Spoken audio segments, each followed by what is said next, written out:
കണ്ണുനീർത്താഴ്വരയിൽ ഞാനേറ്റം വലഞ്ഞിടുമ്പോൾ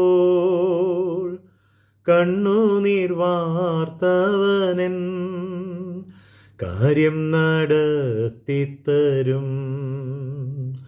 നിന്മനമിളകാതെ നിന്മനം പതറാതെ നിന്നോടു കൂടെയെന്നും ഞാനുണ്ട് അന്ത്യം വരെ. ദൈവ തിരുനാമത്തിന് വീണ്ടും മഹത്വം. അതേ പ്രിയമുള്ളവരെ, നമ്മളെ കരുതുന്ന സർവശക്തനായ സർവജ്ഞാനിയായ ഒരു ദൈവം നമ്മുടെ ജീവിതത്തിൻ്റെ ഏതാവശ്യങ്ങൾക്കും മതിയായ ഒരു ദൈവം, ഓൾ സഫിഷ്യൻറ്റ് ഗാഡ്, എല്ലാത്തിനും മതിയായ ഒരു ദൈവമാണ് നമുക്കുള്ളത്. നമ്മളെ വ്യത്യസ്തമായ തലങ്ങളിലൂടെ സാഹചര്യങ്ങളിലൂടെ നടത്തുവാൻ, കരുതുവാൻ, പുലർത്തുവാൻ മതിയായ ഒരു ദൈവത്തെയാണ് നമ്മൾ ആരാധിക്കുന്നത്, ആശ്രയിക്കുന്നത്. എൻ്റെ പ്രിയമുള്ളവരെ, ഈ ദൈവം നമ്മളെ കരുതുന്ന വ്യത്യസ്ത വിധങ്ങളെയാണ് നമ്മൾ പഠിച്ചുകൊണ്ടിരിക്കുന്നത്. ഞാൻ എൻ്റെ ജീവിതാനുഭവത്തിൽ നിന്നൂടെ പറയാൻ ആഗ്രഹിക്കുന്നത്, നമ്മൾ പലപ്പോഴും ദൈവത്തെ പലതിലും ചുരുക്കി നിർത്താറായിട്ടുണ്ട്. നമുക്ക് അസാധ്യമായി വരുന്നതായ കാര്യങ്ങൾ ദൈവസന്നിധിയിൽ സമർപ്പിക്കുകയും ബാക്കിയൊക്കെ നമ്മുടെ ബുദ്ധിക്കും ശക്തിക്കും സമ്പത്തിനും ഉതകുന്ന വിധത്തിൽ നമ്മളതിനെ നേടിയെടുക്കുകയും ഒക്കെ ചെയ്യുന്നതായ കുറവുകളുള്ള മനുഷ്യരാണ്. എന്നാൽ ഞാൻ അനുഭവിച്ചതായ ഒരു സാക്ഷ്യം പറയട്ടെ. നമ്മുടെ ദൈവം നമ്മളെ കരുതുന്നത് വ്യത്യസ്തമായ, ആർക്കും മനസ്സിലാക്കാൻ പറ്റാത്ത ഒരു രീതിയുണ്ട്.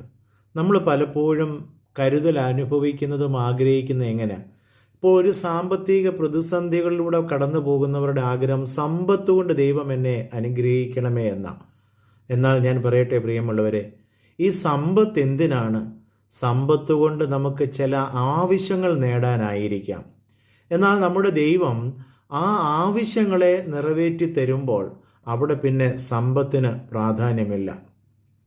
ഒരു നേരത്തെ ആഹാരത്തിനോ ഒരു മരുന്ന് മേടിക്കുന്നതിനോ നമുക്ക് സമ്പത്ത് ആവശ്യമാണെന്ന് ഭാരപ്പെട്ട് സമ്പത്തിനു വേണ്ടി പ്രാർത്ഥിക്കുമ്പോൾ കർത്താവ് ഒരുപക്ഷെ നമുക്ക് ആ മരുന്നും നമുക്ക് കഴിക്കുവാനുള്ള ആഹാരവും എത്തിച്ചാൽ പിന്നെ നമ്മളവിടെ സമ്പത്തിനെ ഓർത്ത് വിചാരപ്പെടരുത്. പ്രിയമുള്ളവരെ, നമ്മളൊരു സൗഖ്യത്തിന് വേണ്ടി ആഗ്രഹിക്കുന്ന എന്തിനാ?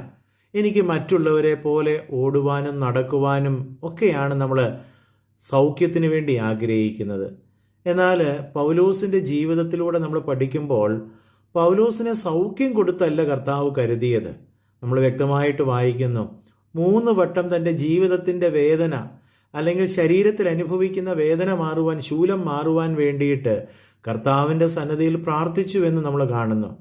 എന്നാൽ ഈ പ്രാർത്ഥനയ്ക്ക് ശേഷം നീ സൗഖ്യമായിരിക്കുന്നു എന്ന വാർത്തയ്ക്കപ്പുറമായിട്ട്, മൗനെ പൗലോസേ, എൻ്റെ കൃപ നിനക്ക് മതി, അത് നിൻ്റെ ബലഹീനതയിൽ അത് തികഞ്ഞു വരുന്നതാണ്.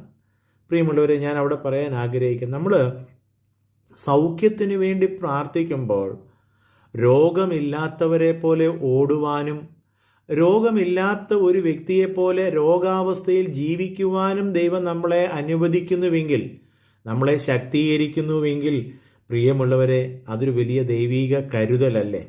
അതേ പൗലോസ് ഫിലിപ്പിയ ലേഖനത്തിൽ പറയുന്നത് എന്തിനാണെന്നറിയാമോ? എന്നെ ശക്തനാക്കുന്നവൻ മുഖാന്തരം ഞാൻ സകലത്തിനും മതിയാകുന്നു. എന്നെ ശക്തീകരിക്കുന്ന ഒരു ദൈവം, എന്നെ കരുതുന്ന ഒരു ദൈവം, അത് ദൈവത്തിൻ്റെ കരുതലിൻ്റെ ഒരു സവിശേഷതയാണ്. നമ്മൾ പലപ്പോഴും ഇങ്ങനെ വേണമെന്നൊക്കെ പ്രാർത്ഥിക്കുമ്പോഴും മുഖാന്തരങ്ങളെ, ദൈവിക കരുതലിൻ്റെ മുഖാന്തരങ്ങളെ തിരഞ്ഞെടുക്കേണ്ടത് ഞാനോ നിങ്ങളോ അല്ല. എന്നെ കരുതുവാൻ നിശ്ചയിച്ച ദൈവത്തിന് വിട്ടുകൊടുക്കുക. ഏത് മുഖാന്തരത്തിലൂടെയാണ് എന്നെ കരുതേണ്ടത്? അതേ പ്രിയമുള്ളവരെ, ഞാനിപ്പോൾ നമ്മൾ ഏലിയാവിൻ്റെ ചരിത്രം പഠിച്ചു. 3 തരത്തിലാണ് കരുതിയതല്ലേ? കാക്കയിലൂടെ കരുതി, വിധവയിലൂടെ കരുതി, അവസാനം ദൂതൻ നേരിട്ട് ഏലിയാവിന് ആഹാരം കൊടുത്ത് കരുതി. അതൊരു ദൈവിക കരുതലാണ്. പിന്നെ നമ്മൾ പഠിച്ചതായ മറ്റൊരു യാഥാർത്ഥ്യം, എന്നെ ദൈവം കരുതുന്നതിന് ഒരു സമയം കൂടിയുണ്ട്. സാറാഫാത്തിലെ വിധവ മരിക്കാൻ ഒരുങ്ങുന്നു എന്നറിഞ്ഞപ്പോഴാണ് കെരീത് തോട്ടിലെ വെള്ളം വറ്റിച്ചത്. അതുവരെയും പറ്റിയില്ല. അപ്പോൾ അവിടെയാണ് ഇപ്പോൾ ദൈവം എന്നെ കരുതുന്നത് എപ്പോഴാണെന്ന് വെച്ചാൽ അതിനപ്പുറം ദൈവം മറ്റൊന്ന് ചിന്തിച്ച്, അല്ലയോ? ചില സമയത്ത് നമ്മുടെ ജീവിതത്തിൽ അങ്ങനെയാണ് പ്രവർത്തിക്കുന്നത്. അതുവരെയും പറ്റാത്ത കെരീത് തോട്ടിലെ വെള്ളം ഒരു സുപ്രഭാതത്തിൽ പറ്റിയപ്പോൾ നാളെ മരിക്കാനിരിക്കുന്നതായ, അല്ലെങ്കിൽ ഇന്ന് വിറകു പെറുക്കി അപ്പമുണ്ടാക്കി മകനും കൊടുത്ത് അവർ രണ്ടുപേരും മരിക്കാനിരിക്കുമ്പോൾ കൃത്യസമയത്ത് ഏലിയാവിനെ അവിടേക്ക് അയച്ച് അവരെയും രക്ഷിക്കുന്നു, ഏലിയാവിനെയും കരുതുന്നു. അതുപോലെ തന്നെ നമ്മൾ ദൈവത്തെ ഒരിക്കലും ഒന്നിലും ചുരുക്കി നിർത്തരുത്. എല്ലാത്തിനും മതിയായ ദൈവമാണ് നമ്മുടെ ദൈവം. അത് നമ്മുടെ ജീവിതത്തിൽ നമ്മൾ തിരിച്ചറിയണം. നമ്മൾ ഒരിക്കൽ പോലും നമ്മുടെ ചില ഘട്ടങ്ങളിൽ കർത്താവിനെ നമ്മൾ ഒതുക്കി നിർത്തുക. നമ്മൾ ഭൗതിക നന്മയിൽ കർത്താവിനെ ഒതുക്കി നിർത്തുന്നവരാണ്. ഞാനും നിങ്ങളുമൊക്കെ ദൈവത്തോട് പ്രാർത്ഥിക്കുന്നത് എന്താണ്? കൂടുതലും പ്രാർത്ഥിക്കുന്നത് ഭൗതികമായ അനുഗ്രഹങ്ങൾക്ക് വേണ്ടിയിട്ടാണ്. ആത്മീയമായ അനുഗ്രഹങ്ങൾക്ക് വേണ്ടി നമുക്ക് പ്രാർത്ഥിക്കുവാൻ പലപ്പോഴും കഴിയാതെ പോകുന്നു.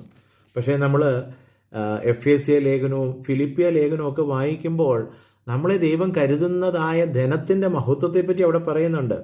നമ്മൾ എഫേസ്യ ലേഖനം 3-ാം അധ്യായത്തിൽ വരുമ്പോൾ അവിടെ 16-ാമത്തെ വാക്യത്തിൽ പറയുന്നത്, അവൻ തൻ്റെ മഹത്വത്തിൻ്റെ ധനത്തിന് ഒത്തവണ്ണം അവൻ്റെ ആത്മാവിനാൽ നിങ്ങൾ അകത്തെ മനുഷ്യനെ സംബന്ധിച്ച് ശക്തിയോടെ ബലപ്പെടേണ്ടതിന് ക്രിസ്തു വിശ്വാസത്താൽ നിങ്ങളുടെ ഹൃദയത്തിൽ വസിക്കേണ്ടതിനും വരം നൽകണമെന്ന് നിങ്ങൾ സ്നേഹത്തിൽ വേരൂന്നി അടിസ്ഥാനപ്പെട്ടവരായി വീതിയും നീളവും ഉയരവും ആഴവും എന്തെന്ന് സകല വിശുദ്ധന്മാരോടുകൂടെ ഗ്രഹിപ്പാനും പരിജ്ഞാനത്തെ കവിയുന്ന ക്രിസ്തുവിൻ സ്നേഹത്തെ അറിവാനും പ്രാപ്തരാകുകയും ദൈവത്തിൻ്റെ എല്ലാ നിറവിനോളം നിറഞ്ഞു വരികയും വേണം എന്ന് പ്രാർത്ഥിക്കുന്നു.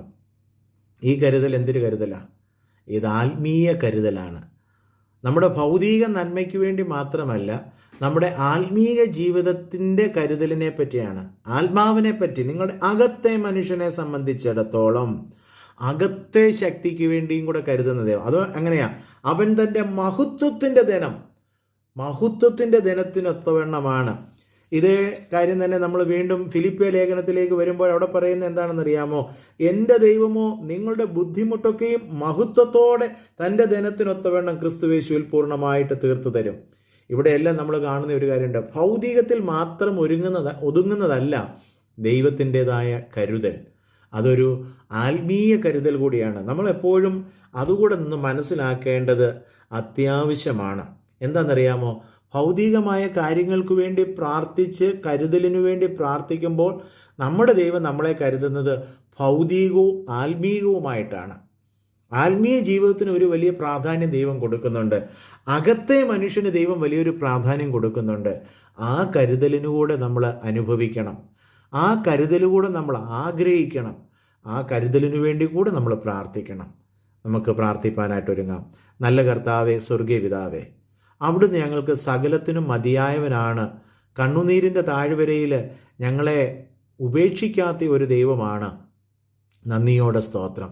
എന്നാൽ കർത്താവേ, ഭൗതികമായി ഞങ്ങളുടെ നന്മകളെ നൽകി അനുഗ്രഹിക്കുന്നതോടൊപ്പം അകത്തെ മനുഷ്യൻ്റെയും കരുതലുള്ള ഒരു ദൈവമാണ് ഞങ്ങളുടെ ദൈവം എന്നോർത്ത് സ്തോത്രം ചെയ്യുന്നു.